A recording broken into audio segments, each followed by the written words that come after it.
This happened a very long time ago, but even now, I can still remember that day perfectly clearly.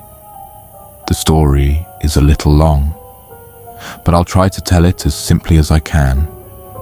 When I was around 5 or 6 years old, my family moved from the UK to Hungary after my father got a job with a large company there. Back then, the Soviet Union had already collapsed, and foreign companies were beginning to spread across Hungary. We bought a massive old house in Budapest. The house was strangely cheap for its size. My parents thought it was probably because of the economy at the time, but from the very first night, something about that house felt wrong. The house was huge. Too huge. At night, the long hallways disappeared into darkness, and the sound of the wind moving through the trees behind the house echoed softly through the walls. At first, everything seemed normal. I shared a room upstairs with my younger sister, and every night we would stay awake talking until we fell asleep. But one night, I suddenly woke up. The room was completely silent, so silent that I could hear my own breathing. I was about to get up for a glass of water when I looked across the room. My sister was sitting upright in her bed. The room was too dark to see her face clearly. All I could make out was her shadow. I quietly whispered her name, but she didn't answer. Then suddenly, she slammed herself backward onto the bed. Thud! The entire bed shook before I could even process what I had just seen.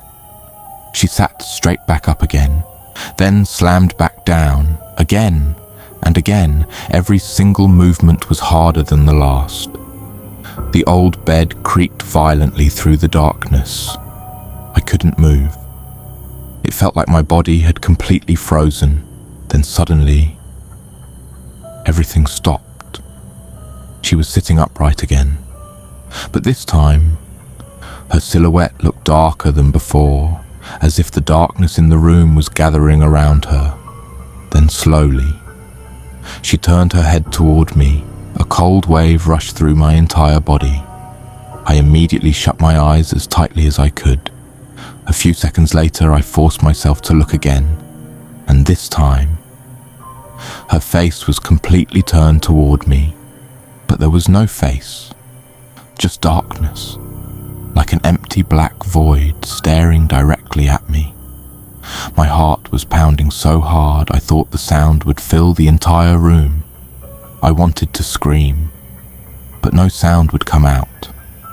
Then suddenly I had this overwhelming feeling that if I stayed in that bed any longer, something terrible was going to happen to me. I forced myself up and ran toward her bed as fast as I could.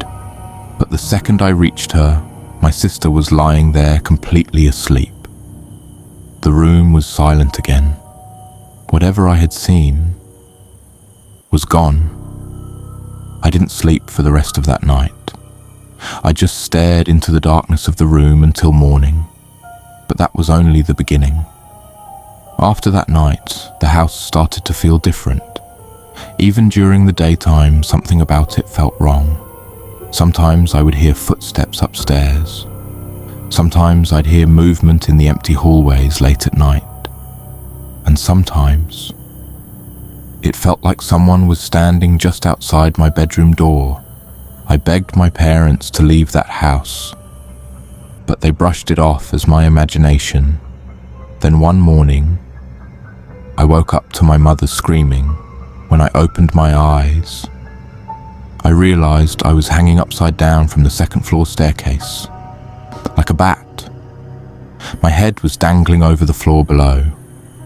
If my father hadn't grabbed my legs in time, I probably would have fallen headfirst to the ground.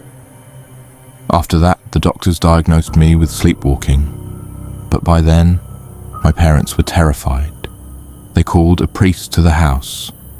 He stayed inside our room for nearly an hour, and when he finally walked out, the color had completely drained from his face. He slowly walked through the house like he was searching for something. Then he suddenly stopped downstairs, and stared up at the ceiling. Directly beneath our bedroom, there was fear in his eyes, the kind of fear I had never seen in another person before. He pulled my parents aside and quietly told them something.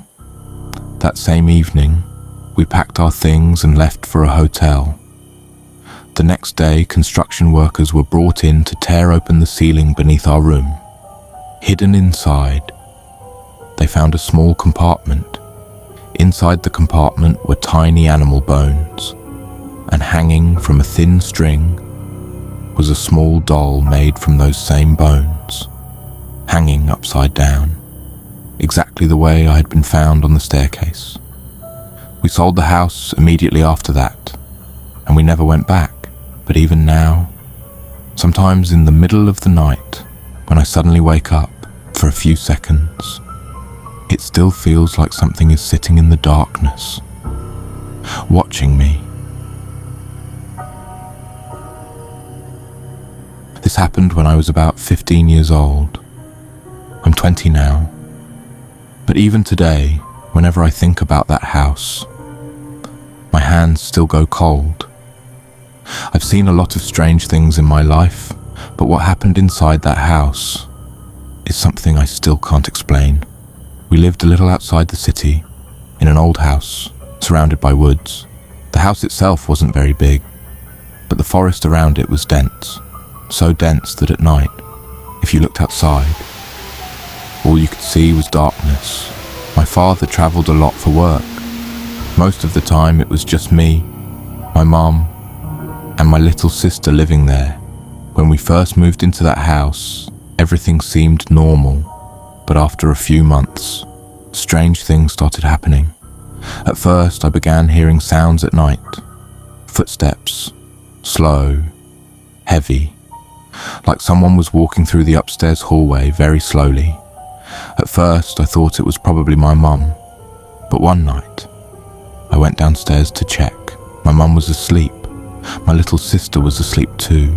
The entire house was silent, but upstairs, the footsteps were still there. That was the first night I truly felt afraid of that house. After that, something happened almost every night. Sometimes I'd hear plates shifting around in the kitchen. Sometimes it felt like someone was standing on the staircase.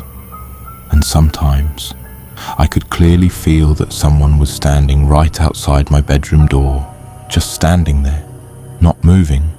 I would open the door over and over again to check, but nobody was ever there. One night, I was up late playing video games. It was probably around 2 a.m. The whole house was dark.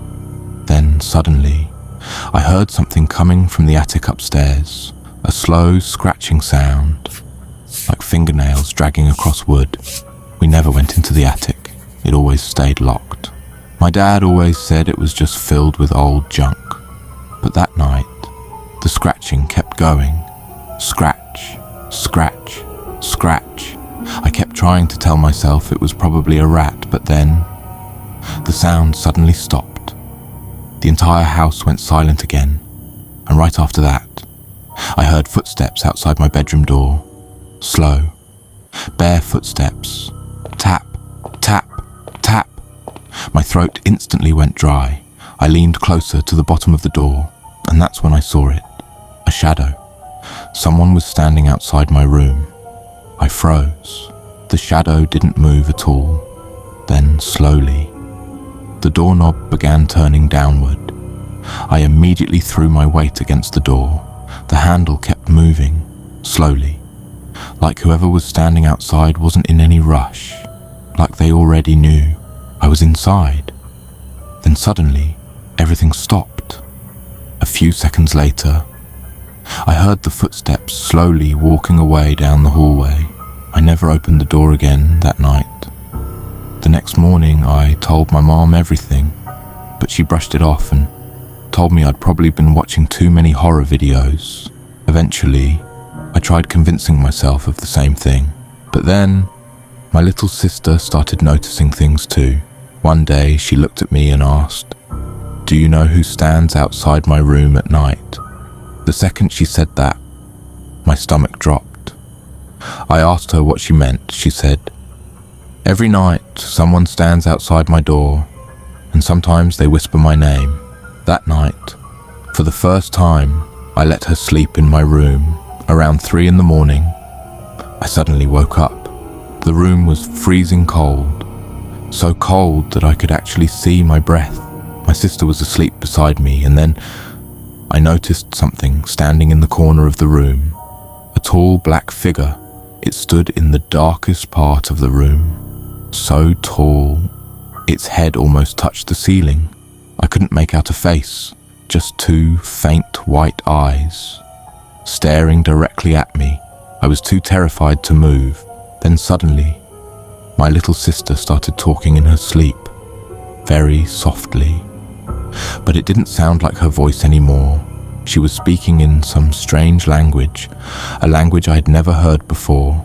The room kept getting colder and colder. It felt like something was slowly moving closer to me.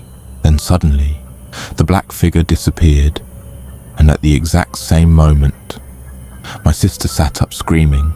Tears were running down her face, and she kept repeating the same sentence over and over again. He came back. After that night, things only got worse. Sometimes the lights would shut off by themselves. Sometimes the shower would suddenly turn on in the middle of the night. And almost every night, we'd hear something running around inside the attic. But the worst thing happened a few weeks later. My dad was away for work that night. I went downstairs to get some water. As soon as I reached the kitchen, I heard my mum's voice upstairs. She called my name. I slowly turned toward the staircase. But then, right behind me, I heard my mum speak again. "What are you doing down here?" I turned around. My mum was standing behind me. A cold shock rushed through my entire body. If my mum was downstairs, then who had called me from upstairs? And right then, we both heard slow footsteps moving through the upstairs hallway. Tap, tap, tap. My mum's face immediately turned pale. Neither of us said a word. We just walked back to our rooms. None of us slept that night. The next morning, my dad came home, and for the first time in my life, I saw genuine fear on his face. That same day, he decided we were leaving the house. While the movers were carrying boxes outside, one of them suddenly came running down from the attic. His face was completely white. He looked terrified, and all he said was, "There's someone up there." But when my dad checked the attic himself, nobody was there, just darkness and dust. We left that house the same week. But even now, sometimes in the middle of the night, when I suddenly wake up, I still hear those footsteps, slow, heavy, moving through the hallway. And every single time, it feels like that thing is still looking for me.